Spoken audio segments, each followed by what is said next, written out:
नमस्कार। राजकीय मीरा कन्या महाविद्यालय आपका स्वागत करता है। आज हम एमए फाइनल की छात्राओं से बात करेंगे और साहित्य का उद्देश्य जो निबंध हम लगातार पढ़ रहे हैं उसी पर चर्चा करेंगे। ज़्यादातर हमारे वीडियो एमए की छात्राओं के लिए है क्योंकि एमए के अंदर मेरे पास 2 पेपर हैं, छठा और 10वां, तो इसीलिए अधिकांश हमारी जो है बातचीत वो एमए के छात्राओं से होती है।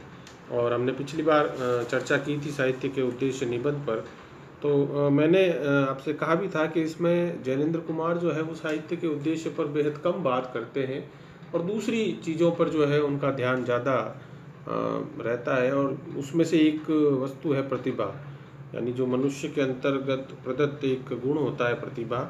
जैनेंद्र कुमार ने इस निबंध में उस पर बहुत बात की है। और अगर हम यूँ कहें कि साहित्य के उद्देश्य पर इस निबंध में बहुत कम बात की गई है, साहित्य का उद्देश्य पर बात नहीं है, दूसरी तमाम चीज़ों पर, जैसे हमने पहले भी ऊपर देखा साहित्य के आदर्श और यथार्थ पर, और जो है वो व्यक्ति के प्रतिभावान का क्या गुण होता है कि कैसे वो अवरोध और विरोध उसको आगे बढ़ाता है, तो उन सब चीज़ों पर बात की गई है बनिस्पत साहित्य के उद्देश्य पर।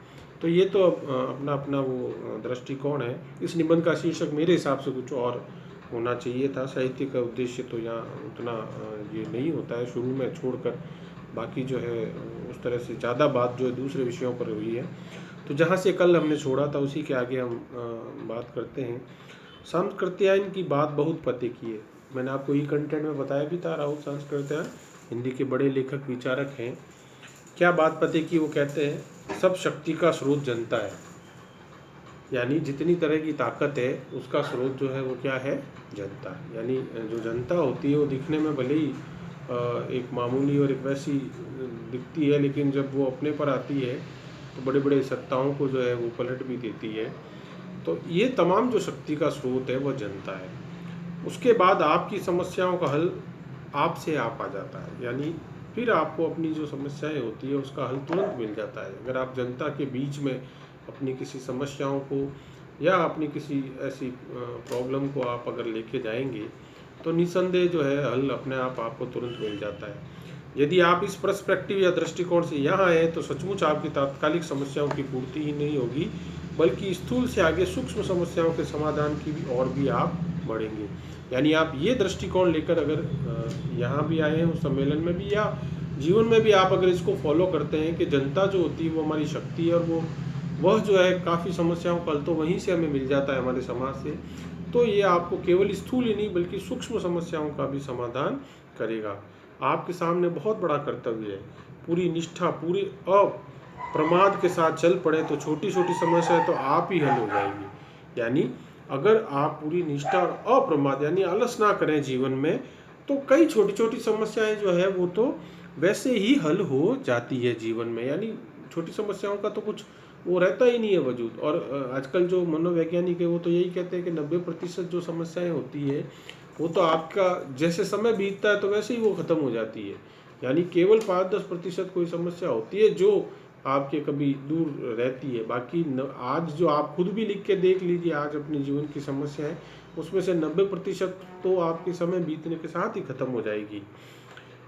दुनिया की चतुराई समस्याओं के हल में सहाय नहीं होगी, इसी से जिसे कहा जाता है अर्थात अव्यवहारिक सनक, उससे च्युत होने की आपको आवश्यकता नहीं है। यानी जो दुनिया की चतुराई है, जो हमें होशियारी है, वो समस्याओं के जो है हल में सहायक नहीं होती है। अब सीधे सरल आप उसी तरह से रहते हैं बेपरवाह, तो कई बार वो भी आपकी जो चतुराई की भी जरूरत नहीं पड़ती कुछ चीज़ों को सॉल्व होने में।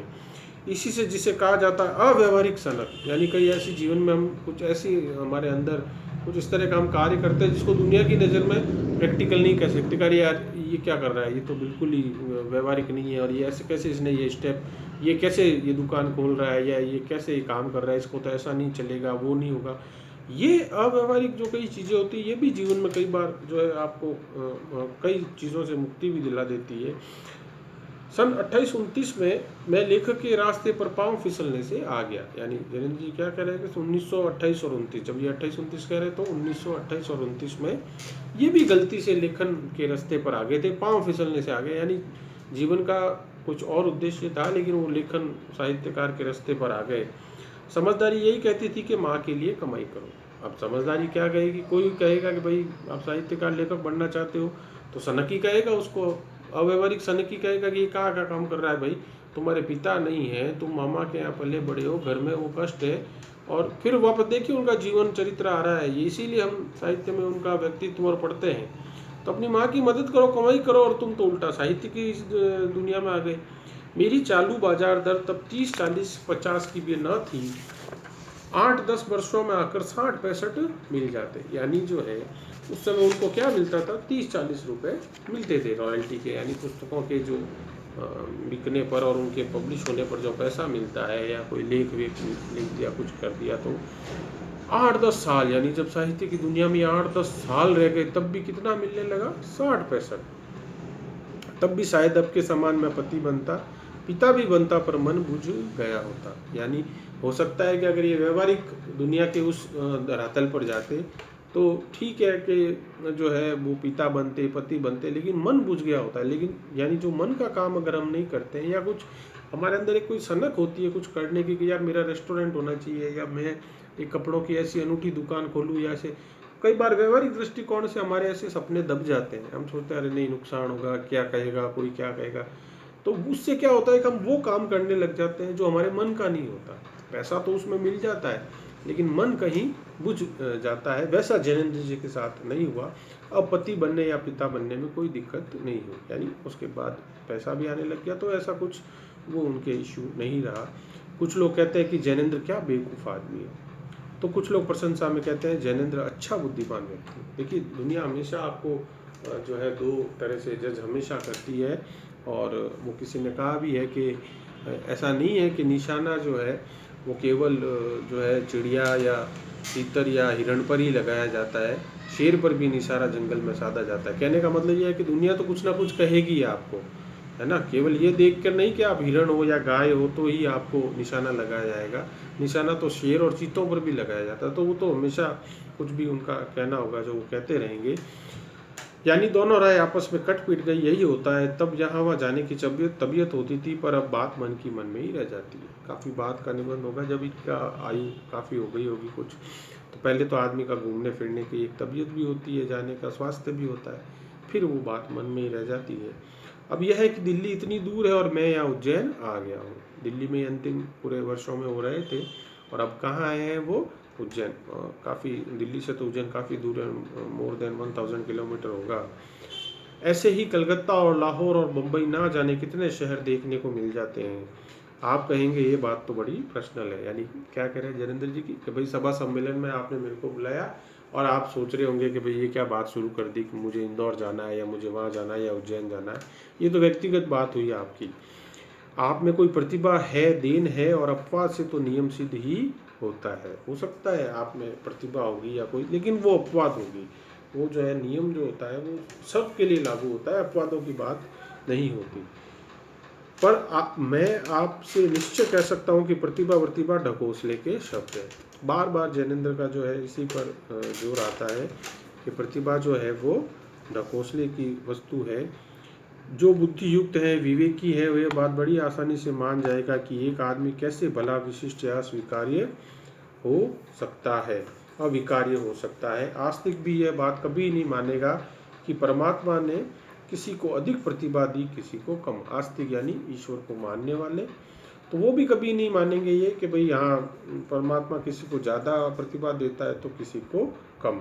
जो बुद्धियुक्त विवेकी है वह यह बात बड़ी आसानी से मान जाएगा कि एक आदमी कैसे भला विशिष्ट या अविकार्य हो जाता है। किस तरह से जो है एक व्यक्ति जो है वो विशिष्ट हो जाता है, और कैसे जो है अविकार्य यानी बिना उसके विकार के वैसा जो है वो मनुष्य हो जाता है। मैं सिर्फ यही कहना चाहता हूँ कि साधारण समस्याओं को अंतिम मानकर चलने की जो प्रवृत्ति है वह उपकार कारक नहीं है। यानी हम जो छोटी छोटी जीवन की समस्याओं को बहुत बड़ी मान लेते हैं, उनको अंतिम समस्या मान लेते हैं, और वह उपकार कारक नहीं है, यानी वो आपका भला करने वाली नहीं है। ये जो छोटी छोटी समस्याएं हैं ये तो वैसे ही जीवन में चली जाएगी। जो शुद्ध साहित्यिक, सांस्कृतिक, वैचारिक या आदर्शात्मक समस्याएं हैं, उन्हें यदि कोई निरुपयोगी बताए तो सिर झुका लेना चाहिए और घबराना नहीं चाहिए। लेकिन जो समस्याएं वास्तविक है, जैसे साहित्यिक हो या कल्चरली हो, आदर्शात्मक वैचारिक हो, उन्हें अगर कोई बेकार कहता है तो फिर जो है वहाँ पर सिर झुकाने वाली बात आ जाती है। सच बात तो यह है कि यथार्थ से चिपट रहना आदर्श तो है ही नहीं, व्यवहार भी नहीं है। यानी रियलिटी, जो मैंने पहले भी कहा, साहित्य में दो तरह की दृष्टिकोण रहे, एक यथार्थवादी और एक आदर्शवादी। तो जैनेन्द्र जी कह रहे हैं कि यथार्थ से चिपट रहना आदर्श तो है नहीं, व्यवहार भी नहीं है। केवल हम रियलिटी पे चिपके हुए रहेंगे तो वो जो है वो व्यवहारिक और वो आदर्श वो नहीं रहेगा। जैसे कि मान लीजिए कोई व्यक्ति बेहद गरीब है, तो केवल अगर हम उसकी गरीबी को ही दिखाएंगे तो ये साहित्य का एक तरह से फिर पर्पज नहीं हुआ। यानी आप केवल उसी दशा को दिखा रहे हो गरीब, उससे बाहर आने का भी एक जो है मैप होना चाहिए। वहाँ पे उसकी वो गरीबी कैसे ख़त्म हो, उस पर भी जो है बात होनी चाहिए। सेठ कितनी गलत चीज़ कर रहा है कि वो करोड़पति बन रहा है। जो आदमी मोटर से नीचे पैर नहीं रखता वो ज़मीन से दूरी बनाता है। यानी एक तरफ, दूसरी तरफ कोई सेठ होता है, वो कितना जो है गलत चीज़ कर रहा है कि जो करोड़पति बनता जा रहा है। आसमान को यदि अपने दिल में लेकर आप चल रहे हैं तो वही शुद्ध व्यवहार है। यानी आसमान का स्वभाव आप जानते ही हैं, सबके ऊपर एक जैसा वो उसका जो है आचरण होता है। वो जो है किसी के अंदर फर्क नहीं करता है। आकाश धर्मा गुरु उसी को कहते हैं। यानी ऐसा शिक्षक जो आकाश की तरह होता है, यानी सब पर बराबर रोशनी, सब पर बराबर धूप, सब पर बराबर प्रकाश वो करने वाला। मनुष्य के नाते एक एमएलए, एक मजदूर सभा मंत्री, एक राजा, एक भिखारी, ये सब एक समाज के अंग है। इसको आप अपनी पुस्तक में अंडरलाइन कर लेना, व्याख्या के लिए महत्वपूर्ण अंश होगा। एक मनुष्य के नाते एक भिखारी भी, एक एमएलए भी, एक कोई मंत्री सभा का वो भी, या एक राजा भी, ये सभी उसी सोसाइटी के अंग हैं, उसी के पार्ट हैं। कोई स्पेशल नहीं है, सब उसी अपने जो है एक ह्यूमन बीइंग होने के नाते उसी एक सोसाइटी के अंग हैं। अपने स्वभाव में पूरी निष्ठा रखकर यदि आप साधारण व्यवहार में भी अपने आप को खोल दें तो कोई बाधा आपको नहीं रोक सकती। यानी अपने स्वभाव में यदि आप जो है पूरी निष्ठा रखकर अपने आप को पारदर्शी रखें, यानी आप सरल चित्त से बिल्कुल वैसे रहें, तो जो है कोई बाधा फिर आपको जो है नहीं रोक सकती है।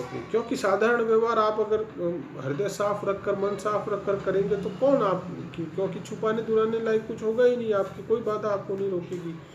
उसी ध्येय की निष्ठा अपने आप में बढ़ लीजिए और समस्याएं सुलझाते चलिए, यानी समस्याओं के स्तर को उठाते चलिए। यानी यही ध्येय आप अपना रखें और समस्याएं जो है वो सुलझाते चले, कोई जो है उसमें इश्यू नहीं आएगा और अपने स्तर पर जो है समस्याओं को आप समाप्त कर पाएंगे। आज इतना ही, और आगे हम इस निबंध को पढ़ेंगे और अगली कक्षा में इसको समाप्त कर देंगे।